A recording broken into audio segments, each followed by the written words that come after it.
Hello everyone, welcome to Learn with Rohini channel. In the video la chapter 7 integrals la exercise 7.9 oda introduction part வந்து நம்ம பார்க்க போறோம். So இந்த introduction video la நம்ம என்ன பார்க்க போறோம் அப்படின்னா evaluation of integrals by substitution method.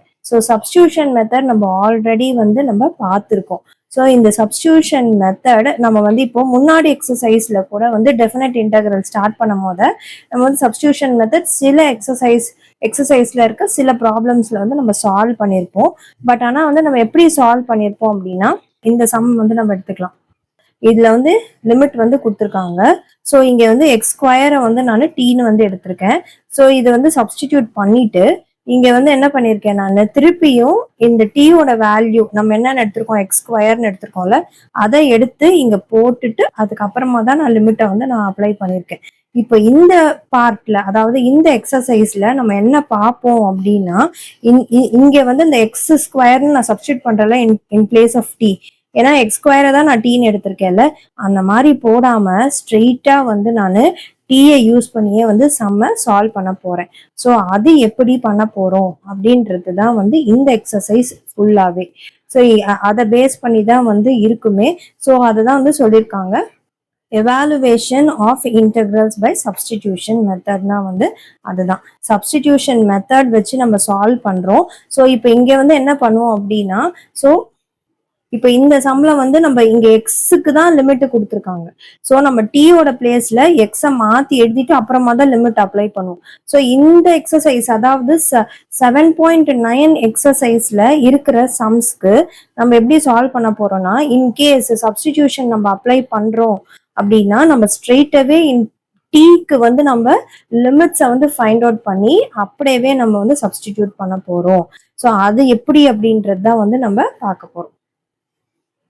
So இந்த எக்ஸாம்பிள் இப்போ இந்த சம்மே வந்து எடுத்துக்கலாம். அதாவது இங்க வந்து என்ன பண்றோம் இது வரைக்கும் ஓகே. ஸோ இப்போ இதுக்கு வந்து என்ன பண்ணோம் எக்ஸ் வந்து 0வா இருந்துச்சுன்னா அப்ப கரஸ்பாண்டிங் டி வேல்யூ என்ன அப்படின்றத நம்ம ஃபைண்ட் அவுட் பண்ணிப்போம். அதே மாதிரியே எக்ஸ் வந்து 1ஆ இருந்துச்சு அப்படின்னா கரஸ்பாண்டிங் டி வேல்யூ என்ன அப்படின்றத சப்ஸ்டிடியூட் பண்ணி நம்ம சால்வ் பண்ண போறோம். ஸோ இந்த சம்மையே நம்ம வந்து டீயை வச்சே அப்படியே சால்வ் பண்ணி சேம் ஆன்சர் வருதா அப்படின்றது வந்து நம்ம பார்ப்போம். ஸோ இப்போ இந்த சம்ல வந்து இப்போ இங்க வந்து நம்மளுக்கு என்ன கிடைச்சிருக்கு half e பவர் டி இது வந்து கிடைச்சிருக்கா. ஸோ இப்போ நான் வந்து இங்க லிமிட் அப்ளை பண்ணல. நான் என்ன பண்ணேன் டீக்கு பதிலா எக்ஸ் ஸ்கொயர், ஏன்னா put x square is equal to T தான் நம்ம எடுத்திருக்கோம். அதனால டீக்கு பதிலாக எக்ஸ் ஸ்கொயரை போட்டுட்டு அதுக்கப்புறமா தான் நான் லிமிட் அப்ளை பண்ணியிருக்கேன். ஏன்னா இந்த லிமிட் வந்து இங்க கொஸ்டின்ல கொடுத்துருக்காங்கல்ல, இந்த லிமிட் வந்து எக்ஸோட எக்ஸுக்கான லிமிட். ஸோ இதை எடுத்து நம்ம இங்க போடக்கூடாது. அப்ப நான் என்ன பண்ணணும் when x is equal to 1 அப்போ t வந்து என்னன்னு கண்டுபிடிக்கணும். t will x square is equal to t இல்ல. ஸோ அப்போ 1 square is equal to t. அப்போ t is equal to 1. So அதே மாதிரி when x is equal to 0 அப்போ x square is equal to t. அப்போ 0 square is equal to t. So அப்போ t is equal to 0. So இப்போ நம்மளுக்கு என்ன கிடைச்சிருக்குன்னா அதே லிமிட்டே வந்து கிடைச்சிருக்கு.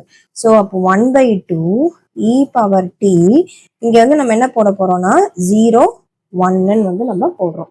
ஏன்னா இன் பிளேஸ் ஆஃப் 1 நம்மளுக்கு வந்து இங்க என்ன கொடுத்துருக்காங்க கொஸ்டின்ல 0 1. ஸோ அதேவே வந்து வந்திருக்கு. ஸோ எக்ஸ் வந்து 1ஆ இருந்ததுன்னா இங்க எக்ஸ் வந்து 1 அப்பர் லிமிட். அப்போ எனக்கு டி வந்து என்ன கிடைச்சிருக்கு 1 தான் கிடைச்சிருக்கு. அதனால நான் இங்க 1 போட்டிருக்கேன். வென் எக்ஸ் இங்க எக்ஸ் வந்து 0ன்னு இருக்கு. அப்போ கரஸ்பாண்டிங் டி என்ன கிடைச்சது 0. ஸோ அதனால 0 போட்டிருக்கேன். இப்போ இதை அப்ளை பண்ணோம். ஸோ ஹாஃப் இங்க வந்து e power 1 minus e power 0. So இங்க என்ன வரும் half e மைனஸ் 1. ஸோ அதே ஆன்சரே வந்துருச்சா. ஸோ இது வந்து நம்ம எக்ஸோட வேல்யூ அதாவது டி ஈக்குவல் டு எக்ஸ் ஸ்கொயர்னு எடுத்தோம்ல, திருப்பியும் நம்ம எக்ஸ் ஸ்கொயர்னு மாத்தி அதுக்கப்புறமா வந்து நம்ம போட்டோம். ஆனா இங்க என்ன பண்ணிருக்கோம்னா டீக்கு வந்து லிமிட்டை கண்டுபிடிச்சிட்டு வித் எக்ஸோட லிமிட்டை வச்சு டீயோட லிமிட்டை கண்டுபிடிச்சு அதை எடுத்து போட்டிருக்கோம். சேம் ஆன்சர் தான் வரும். ஸோ இதுதான் வந்து evaluation of integrals by substitution method. இப்போ வந்து நம்ம சில எக்ஸாம்பிள்ஸ் வந்து பார்க்கலாம் இந்த மெத்தடை பேஸ் பண்ணி. அதுக்கப்புறமா நம்ம எக்ஸசைஸ் வந்து சால்வ் பண்ணலாம்.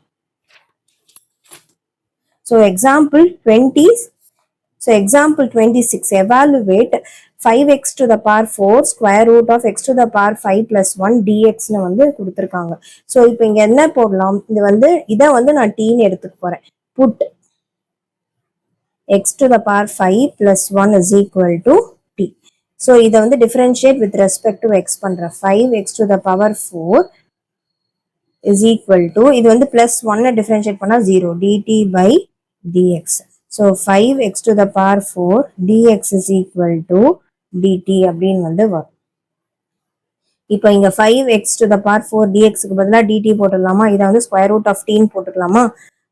ஸோ அப்போ இன்டெக்ரல் இங்க வந்து என்ன வரும், dt வந்துடும் square root of t into dt.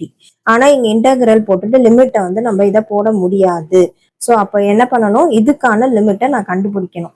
So எப்படி கண்டுபிடிக்கலாம், so when x is equal to 1, எனக்கு வந்து என்னது x to the power 5 plus 1 is equal to t. Corresponding t ஓட லிமிட் என்னன்னு கண்டுபிடிக்கிறேன். 1 square 1 to the power 5 plus 1 is equal to t.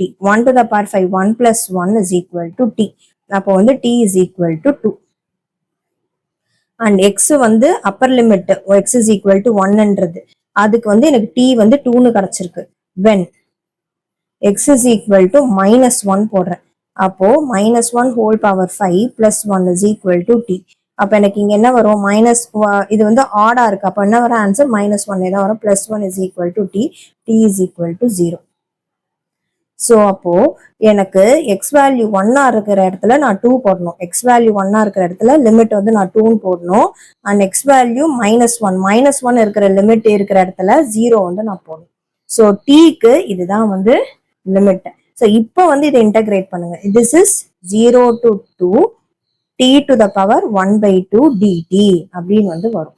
இது வந்து இன்டகிரேட் பண்ண வரும், t to the power 1/2 plus 1 by 1/2 plus 1, the whole thing 0 to 2 னு வரும்.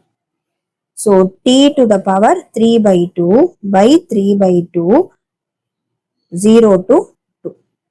So 2 to the power 3/2 by 3/2 வரும், minus 0 to the power 3/2 by 3/2 வந்து வரும். So இது வந்து 0 ஆயிடும். 0 to the power anything will be 0. 0 by 3/2 will be again 0. So அப்போ இதை விட்டுறலாம். So 2 to the power 3/2 by 3/2 minus 0. இதை வந்து நான் மேலே கொண்டு வரேன். ஸோ அப்போ 2 into 2 to the power 3/2 into 2/3 வந்து வரும். இப்போ இதை வந்து நான் மாத்தி எழுதுறேன். இது என்னது, 2 into 2 to the power 1/2 எழுதணும். அப்படி எழுதுனா என்ன வரும், 2 to the power 1 plus 1/2 அப்படின்னு வரும். 2 to the power 3/2 வந்து நம்மளுக்கு கிடைக்கும். இதை வந்து நம்ம எல்சிஎம் எடுத்து சால்வ் பண்ணோம்னா, ஏன்னா பேஸ் வந்து சேம், ஸோ பவர்ஸை ஆட் பண்ணி எழுதலாம். இது 1 plus 1/2 வந்து 3/2 கிடைச்சிடும். அதனால நான் இதை எப்படி ஸ்பிளிட் பண்ணி எழுதுறேன்னா 2 into 2 to the power 1/2 into 2/3 அப்படின்னு வந்து எழுதுறேன். ஸோ இப்போ இந்த 2வையும் நான் மல்டிப்ளை பண்றேன். ஸோ எனக்கு 4√2/3 அப்படின்னு வந்து வரும் ஆன்சர். ஸோ இதான் வந்து ஆன்சர் ஃபார் எக்ஸாம்பிள் 26. எக்ஸாம்பிள் 27 வந்து பார்க்கலாம். Evaluate tan inverse of x dx by 1 plus x square. So integral வந்து பண்ண போறோம். ஸோ இங்கே வந்து நம்ம எதை வந்து நம்ம எடுத்துக்க போறோம் அப்படின்னா, tan inverse நான் டிஃபரன்ஷியேட் பண்ணா எனக்கு 1 plus x square வந்து கிடைக்கும். ஸோ அப்போ நான் வந்து எதை வந்து டீன்னு எடுத்துக்கலாம், put tan inverse of x is equal to t. ஸோ இதை differentiate with respect to x வந்து பண்றேன். அப்போ 1/1 plus x square வரும், dt by dx. So dx by 1 plus x square is equal to dt. So நான் இங்க வந்து என்ன போடலாம், இப்போ இங்க dx by 1 plus x squareக்கு நான் dt வந்து போடலாம். tan inverse of xக்கு t போடலாம். ஸோ t into dt அப்படின்னு வந்து நான் எழுதுறேன். இப்போ இந்த லிமிட்டை நான் இங்க போட முடியாது. This limit is for x. So அப்போ டீக்கு நான் லிமிட்டை வந்து நான் கண்டுபிடிக்கிறேன். ஸோ எப்படி கண்டுபிடிக்கலாம், when x is equal to 1, எனக்கு என்ன இருக்கு, t is equal to tan inverse of x. So substitute tan inverse of 1. எப்போ வந்து tanல 1 வரும், tan pi/4. So tan inverse of tan pi by four வந்து வரும். tan இன்வர்ஸ் tan போயிடும், pi by four வந்து கிடைக்கும். ஸோ எக்ஸ் 1 இருக்கிற இடத்துல நான் டீக்கு என்ன போடணும், பை பை ஃபோர் போடணும். when x is equal to 0, t equal to tan inverse of x. So tan inverse of 0 அது வந்து tan inverse of tan 0. So tan inverse tan போயிருச்சுன்னா 0 வந்து வரும். ஸோ எக்ஸ் 0னா டீயும் வந்து 0 தான். அப்போ நான் இங்கே என்ன போடணும், 0 to பை பை ஃபோர் அப்படின்னு வந்து நான் போடணும். இப்போ வந்து இதை இன்டகிரேட் பண்ணிங்கன்னா t to the power 1 plus 1 by 1 plus 1 வரும், 0 to பை பை ஃபோர்னு வரும். So t square by 2 0 to pi by four limit apply பண்ணிக்கலாம். So pi by four whole square by 2 minus 0 whole square by 2. So pi square by 16 by 2 வரும் minus 0. இந்த 16 இந்த பக்கம் வந்ததுன்னா pi square by 32. So இதான் வந்து answer for example 27. So இந்த சம்மோட நம்மளுக்கு வந்து இந்த வீடியோ கம்ப்ளீட் ஆகுது. நெக்ஸ்ட் வீடியோவில் நம்ம வந்து எக்ஸசைஸ் 7.9 வந்து ஃபுல் எக்ஸசைஸும் சால்வ் பண்ண போகிறோம். இந்த வீடியோ பிடிச்சிருந்தா லைக் ஷேர் சப்ஸ்கிரைப் பண்ணுங்கள். தேங்க்யூ.